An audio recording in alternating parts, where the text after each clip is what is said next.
Good evening, mga idol. Good evening, sabi ni idol. Wala lang dito si Rudy, wala din si Mang Boy, wala din ako kinakain, walang talapya. Pero may kukwento ako sa inyo. Merong pa-contest doon sa aming baryo. Naglaban si Juan, si Pedro, at si Batute. Sa kanya nakilalanin ko sino si Batute. Si Juan, singing contest nga pala to. Singing contest. May 3 hurado. Alam niyo yung Pilipinas Got Talent, di ba? Meron doong 3 hurado na sila yung naboto. Yung una, si Pedro, napatayo niya yung isang hurado. Talagang magaling. Bumoto lahat ng yes. Pero yung isang hurado napatayo. Sino yung una? Si Pedro. Si Juan naman, napatayo niya yung 2 hurado. Yung isa mo po, medyo nahinaan pa, mas magaling. Magaling talaga kumanta.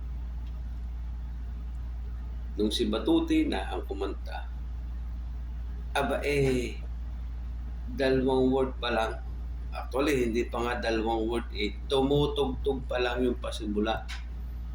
Yung intro ng kakantahin niya, nagsitayuan na yung 3 hurado.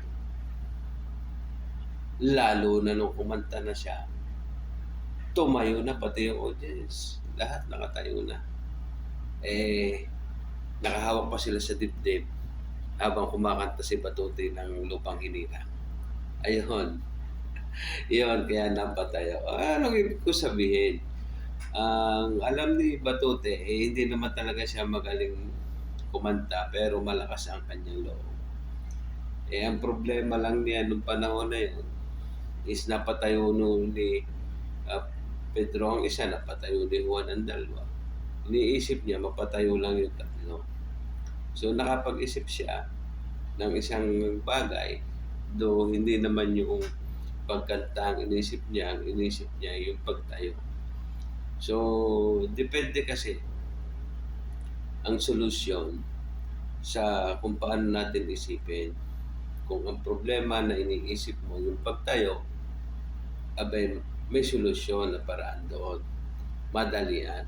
Pero kung ang problema na iniisip mo ay yung manalo, talagang dapat meron kang series of practice, may mentor ka dyan, may nagtuturo talaga sa iyo. At hindi mo talaga kayang manalo na nag-iisa ng lakas ng loob mo lang. Sa buhay, ganun din.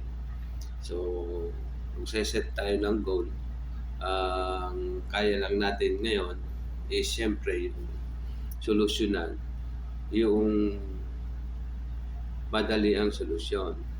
Yung pang-araw, pang isang araw, pang 2 araw, pang isang linggo. Pero paano yung solusyon na pangmatagalan? Permanent solution sa mga problema na maaari mong mangyari o malampasan, lalo na sa financial.